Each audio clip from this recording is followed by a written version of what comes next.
ഒരു ചങ്ങാതി 2 കൊല്ലം കഴിഞ്ഞ് ആ 2 കൊല്ലം കഴിഞ്ഞ് അവന്റെ ഭാര്യയുമായി ബന്ധപ്പെട്ട് 2 കൊല്ലം ഗൾഫിലേക്ക് പോയിട്ടാ വരുന്നത്. ഗൾഫിലേക്ക് പോയിട്ട് 2 കൊല്ലം കഴിഞ്ഞിട്ട് വരുമ്പോൾ ആ പെണ്ണിന് ഗർഭമുണ്ടായി എന്ന് വെച്ചോളൂ.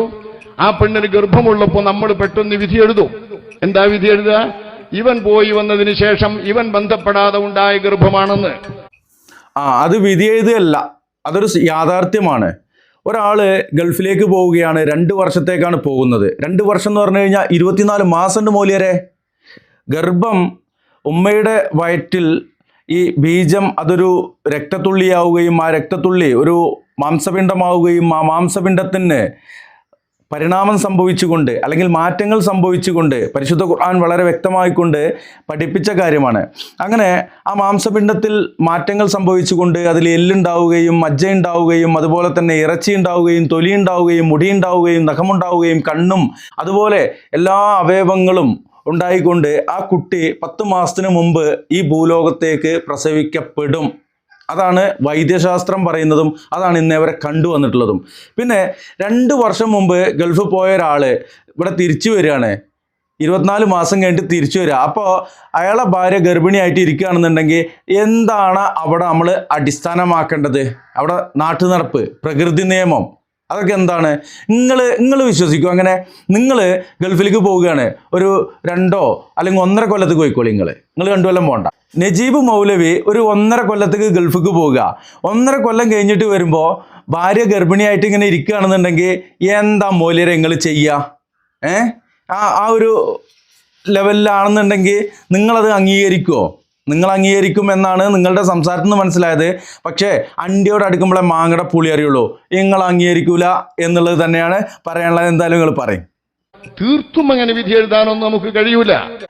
തീർത്തും അങ്ങനെ വിധി എഴുതാൻ കഴിയില്ലെങ്കിൽ ഒരു പരീക്ഷണം നിങ്ങൾ നടത്തിയിട്ട് പറഞ്ഞു തരണമായിരുന്നു ഞങ്ങൾക്ക്. അല്ലെങ്കിൽ എവിടെയെങ്കിലും 10 മാസത്തിൽ കൂടുതൽ ഗർഭത്തിലുള്ള നിങ്ങളെ കെട്ടുകഥയല്ല, അതിന് തെളിവ് വേണം. ഈ കാര്യങ്ങളൊക്കെ ഇതൊന്നും അങ്ങനെ അന്ധമായിട്ട് സമയനാവാത്തതിനല്ല. ഒരു പെണ്ണ് ഗർഭിണിയാണ്, ആ ഗർഭിണിയായ പെണ്ണ് പ്രസവിക്കപ്പെടുക എന്നുള്ളത് 10 മാസത്തിനുള്ളിൽ സംഭവിച്ചിരിക്കും. 10 മാസം തികയും എന്നുള്ള ആ ഒരു കാര്യം പോലുമില്ല. 9 മാസം ചില്ലാനം ദിവസങ്ങളും ആയിക്കഴിഞ്ഞാൽ ആ പെണ്ണ് പ്രസവിച്ചിരിക്കും. പ്രസവിച്ചിട്ടില്ലെങ്കിൽ ഇന്നത്തെ കാലത്ത് സിസേറിയൻ നടത്തും, അന്നത്തെ കാലത്ത് തള്ളിയും കുട്ടി ഇല്ലാണ്ടാവും. അതാണ് സംഭവിക്കല്. പറയും. നമ്മൾ വിധി എഴുതാൻ കഴിയില്ല എന്ന് പറയുന്നത് അത്തരം കേസുകൾ ഉണ്ടാവുമ്പോഴും നമ്മൾ ശ്രദ്ധിക്കാൻ വേണ്ടിയാണ്. ഗർഭപാത്രത്തിന്റെ അകത്ത് മുൻപേ ഗർഭമുണ്ടെന്ന് ബോധ്യപ്പെട്ടാൽ ഗർഭത്തിന്റെ അടയാളങ്ങളും ഗർഭമുണ്ടായെന്നതിന്റെ ചിഹ്നങ്ങളൊക്കെ മുമ്പ് തിരിയലോ, പരിശോധിച്ചാലും തിരിയലോ. അതിവൻ പോകുന്നതിന് മുൻപേ ഉണ്ടായിരുന്നെങ്കിൽ 2 കൊല്ലം കഴിഞ്ഞും ഗർഭം നിലനിൽക്കാം. അതെങ്ങനെ നിലനിൽക്കാം മൂല്യരെ? നിങ്ങൾ ഇങ്ങനെയാണോ ദീനുൽ ഇസ്ലാമും മനസ്സിലാക്കിയിട്ടുള്ളത്? 2 കൊല്ലം മുൻപേ പോകുന്ന അദ്ദേഹത്തിൻ്റെ ബീജം ആ സ്ത്രീയുടെ ഗർഭപാത്രത്തിലേക്ക് എത്തുകയും അവിടെയുള്ള അണ്ടവുമായിട്ട് സംയോജിക്കുകയും ചെയ്തതിന് ശേഷം അത് ഗർഭമായി എങ്കിൽ അത് പിന്നെ 10-ാം മാസം ആകുമ്പോഴത്തിന് അത് പ്രസവിച്ചാൽ പോരെ അല്ലേ? ഇല്ലാത്തൊരു കണക്കുമായിട്ട് നിങ്ങൾ 2 കൊല്ലം ഈ 10 മാസത്തിന് മുമ്പ് പ്രസവിക്കേണ്ട, അല്ലെങ്കിൽ 10-ാം മാസത്തിൽ പ്രസവിക്കേണ്ട, അതന്നെ 10 മാസത്തിന് മുമ്പേ. ഇത് 24 മാസം കഴിഞ്ഞിട്ട് ഗൾഫിൽ നിന്ന് ഭർത്താവ് വരാൻ കാത്തിരിക്കുക. ഇതെന്താണ്? അതിന് ഞങ്ങളുടെ നാട്ടിൽ വേറെയാണ് പറയുക. എന്തായാലും നിങ്ങൾ പറയും, നിങ്ങളെന്താ പറഞ്ഞതെന്നൊന്ന് അറിയണമല്ലോ. ഇമാമുകൾക്കിടയിൽ അഷ്റഫുൽ ഖൽഖിന്റെ നേരിട്ട് വ്യക്തമായ ഹദീസ് ഈ കാര്യത്തിൽ കിട്ടാത്തതുകൊണ്ട് അനുഭവങ്ങളുടെയും മറ്റും വെളിച്ചത്തിൽ ഇമാമുകൾ ഇത് ചർവണം നടത്തിയിട്ട് അഭിപ്രായപ്പെടുമ്പോൾ ഇമാമുമാർ എന്ത് അഭിപ്രായപ്പെട്ടു എന്നതിനപ്പുറമായിക്കൊണ്ട് ഇമാമുമാർ ദീനിന്റെ കാര്യത്തിൽ അഭിപ്രായപ്പെട്ടെ. ഈ ഗർഭത്തിന്റെ കാര്യത്തിൽ വിശങ്കരന്മാര്, ഡോക്ടേഴ്സ്, വൈദ്യന്മാര് അല്ലേ, അവരൊക്കെ അഭിപ്രായം പറയട്ടെ. ഇനി ഇദ്ദേഹം ഇവിടെ പറയുന്നത് റസൂലുള്ളാഹി സ്വല്ലല്ലാഹു അലൈഹി വസല്ലം ഈ വിഷയത്തിൽ വ്യക്തമായ ഹദീസ് ഇല്ലാത്ത സാഹചര്യത്തിൽ എന്ന് പറഞ്ഞത്. എന്നാൽ ഒരു ഹദീസ് ഇവര് തള്ളുന്നുണ്ട്, അതും ഇദ്ദേഹം തന്നെ പറയുന്നുണ്ട്. കേൾക്കാം നമുക്ക്. ഏറ്റവും കൂടുതൽ ഗർഭത്തിൽ ശിശു ഇരുന്നതിനെ അടിസ്ഥാനമാക്കി നമ്മുടെ ഇമാമുന ശാഫിഈ റളിയല്ലാഹു അൻഹു പറയുന്നത് ഒരു കുട്ടി ഗർഭപാത്രത്തിൽ 4 കൊല്ലം വരെ ഇരിക്കാനാണ്. 4 കൊല്ലം വരെ ഇരിക്കാനാണ്. ഈ ഇമാം ഷാഫി റഹിമഹുല്ലയ്ക്ക് 2 കൗലുണ്ട്. കൗല് ഖദീമും ഉണ്ട്, കൗല് ജദീദും ഉണ്ട്. ഇത് ഏതിൽ നിന്നുള്ളതാണെന്നും കൂടി നിങ്ങൾ പറയണം. അതുപോലെ തന്നെ ഇമാം ഷാഫി പറഞ്ഞു എന്ന് പറഞ്ഞിട്ട് പണ്ട് മുഹീദ്ദീൻ ഷെയ്ഖ് പറഞ്ഞു, ഏത് എന്നോട് വിളിച്ചോളിയും ഞാൻ വാകൂടുന്നതിന് മുമ്പ് ഉത്തരം ചെയ്യാമെന്ന് പറഞ്ഞ ആ കഥ ഉണ്ടല്ലോ, ബഹിജത്ത് മാലയിൽ നോക്കി പറഞ്ഞ, അങ്ങനെ പറയരുത്. ഇമാം ഷാഫി ഏത് ഗ്രന്ഥത്തിൽ പറഞ്ഞോളി. ഇമാം മാലിക് റളിയല്ലാഹു അൻഹു പറയുന്നു അതിലും അപ്പുറം ഇരിക്കാന്ന. അത് ശരി. ഇമാം മാലിക് റഹിമഹുല്ലാ പറഞ്ഞിരിക്കുന്നത് പിന്നെയും ഇത് 4 അണിച്ച് 5 6 ആവാന്നുള്ളതാ. എവിടെ ഇത് പറഞ്ഞിരിക്കണ്? നിങ്ങളോട് വന്നിട്ട് ചെവിയിലൊന്ന് പറഞ്ഞു നിൽക്കുകയാണോ? നിങ്ങളോട് സ്വപ്നത്തിൽ പറഞ്ഞു നിൽക്കുകയാണോ? എന്താണ് മോലിയരെ, ഇതൊരു മൈക്കും കെട്ടിയിട്ട് ഈ ആളുകൾക്ക് മുമ്പിൽ നിന്നിട്ട് പറയുന്നു എന്ന് മാത്രമല്ല, ഇത് സോഷ്യൽ മീഡിയയിലൂടെ ഇട്ടിട്ട് പ്രചരിപ്പിച്ചുകൊണ്ടിരിക്കുകയാണ്. ഞാനൊരു യുക്തിവാദിയുടെ പേജിൽ നിന്നാണ് ഇത് ഡൗൺലോഡ് ചെയ്തെടുത്തത്. അവര് എൻ്റെ ഭാഷയിൽ പറഞ്ഞാൽ തൂരി എറിയാണ്. അങ്ങനെ പറയണം. ഇതുപോലെയുള്ള മരപ്പാഴുകളുടെ മരപ്പൊട്ടന്മാരുടെ വിഡ്ഢിത്തം കേട്ടിട്ട് അവര് ഇസ്ലാമിനെയാണ് പഴിചാരുന്നത്. നിങ്ങൾ പറയും 4 കൊല്ലമല്ല അതിലും അപ്പുറം ഇരിക്കാമെന്ന്. ആയിഷ റളിയല്ലാഹു അൻഹയിൽ നിന്നൊരു റിപ്പോർട്ട് കിട്ടി, 2 കൊല്ലത്തിലപ്പുറം ഒരു കുട്ടിയും ഗർഭത്തിൽ കിടക്കുകയില്ല എന്ന്. ആ റിപ്പോർട്ട് ഏത് ഗ്രന്ഥത്തിലുള്ളത്? 2 കൊല്ലത്തിലപ്പുറം കടക്കൂല എന്ന് പറഞ്ഞാൽ 2 കൊല്ലം വരെ കടക്കുന്നായില്ലേ? ആ റിപ്പോർട്ട് എവിടുന്നേ കിട്ടിയത്? ഇപ്പോൾ റസൂലുള്ളാഹി സ്വല്ലല്ലാഹു അലൈഹി വസല്ലമയിൽ നിന്ന് ഇതൊന്നും അറിവില്ല എന്ന് പറഞ്ഞു. എന്നാൽ റസൂലുള്ളാഹി സ്വല്ലല്ലാഹു അലൈഹി വസല്ലമയുടെ പ്രിയപത്നി ആയിഷത്തു സിദ്ദീഖ റളിയല്ലാഹു അൻഹയിൽ നിന്ന് ഒരു റിപ്പോർട്ട് ഉണ്ട് എന്ന് പറയുന്നുണ്ട്. ഏത് ഗ്രന്ഥത്തിലാണ് അതുള്ളത്? നിങ്ങളെ ഏതെങ്കിലും പാളക്കിതാബിലല്ല, ഏതെങ്കിലും വിശ്വാസയോഗ്യമായ ഹുജ്ജത്തിന് കൊള്ളാവുന്ന ദലീലാക്കി എടുക്കാൻ കഴിയുന്ന ഏത് ഗ്രന്ഥമുള്ളത്? അത് പറഞ്ഞോളി, പറയും. ബഹുമാനപ്പെട്ട അൽ വലീദ് ഇബ്നു മുസ്ലിം എന്ന മഹാൻ ഇമാം മാലിക് റളിയല്ലാഹു ജീവിച്ചിരിക്കുന്ന കാലമാണ് മദീനത്ത്. അവരോട് ചെന്ന് പറഞ്ഞു, ആയിഷ ബീവിയിൽ നിന്ന് കിട്ടുന്ന ഒരു വിവരപ്രകാരം 2 കൊല്ലത്തിനപ്പുറം ഒരു ഗർഭം കിടക്കൂല, 1 ഇഞ്ച് ഗർഭപാത്രത്തിൽ കിടക്കൂല എന്നുണ്ടല്ലോ. മാലിക് എന്നൊരു പറഞ്ഞു, സുബ്ഹാനല്ലാഹ് മൻ യഖൂലു ഹാദാ, ആര് പറഞ്ഞു ഇത്? എന്തുണ്ടായിന്നറിയോ നിങ്ങൾക്ക്? മാലിക് റളിയല്ലാഹു അൻഹു പറഞ്ഞു. ആരേത് പറഞ്ഞു? ആരേ ഈ വിഡിത്തം പറഞ്ഞെന്ന്? ആയിഷ ബീവി പറഞ്ഞു എന്നറ. എന്തായാലും വിഡിത്താണ്. 2 കൊല്ലത്തിൽ അപ്പുറം കിടക്കൂല എന്ന് പറയുന്നത് വിഡിത്താണ്. ആയിഷ ബീവി അങ്ങനെ പറയില്ല. കാര്യം എന്താണ്? 2 കൊല്ലല്ല, ഒരു കൊല്ലം പോലും കിടക്കൂല. 10 മാസത്തിന്റെ അപ്പുറം പോകൂല. 10 മാസത്തിന്റെ ഇപ്പുറമാണ്. അപ്പോൾ അത് വിഡിത്താണ്. പക്ഷേ മാലിക് റഹിമഹുല്ലാനെ കുറിച്ച് പറയുന്നത് 2 അല്ല, അത് 4 5 കിടക്കും എന്നുള്ളതാണ് അദ്ദേഹം പറഞ്ഞു എന്നുള്ളതാണ്. ഇവർക്ക് ഒരു ദലീലുമില്ല, ഒരു തെളിവുമില്ല. ഇവർക്ക് അസലുമില്ല, ഉസുലുമില്ല. അസലില്ലാത്തതുകൊണ്ട് ഉസുലില്ലല്ലോ, പറയാതിരിക്കാൻ കഴിയില്ല. നിങ്ങളൊന്ന് ചിന്തിച്ച് നോക്കിയ സഹോദരന്മാരെ, ഇവിടെ തൊള്ളപ്പുട്ടടിക്കുക എന്നല്ലാതെ ഏത് ഗ്രന്ഥത്തിൽ പറഞ്ഞു, ആര് റിവായത്ത് ചെയ്തു, ആര് റിപ്പോർട്ട് ചെയ്തു, ഒന്നുമില്ല. എന്താ ഉള്ളത്? എന്താ തെളിവ്? ഇന്റെ തൊള്ളേന്റെ തെളിവ്. എന്നിട്ട് അങ്ങോട്ട് പാറ്റി വെതറാണ് ഈ ആളുകൾക്കിടയിലേക്ക്.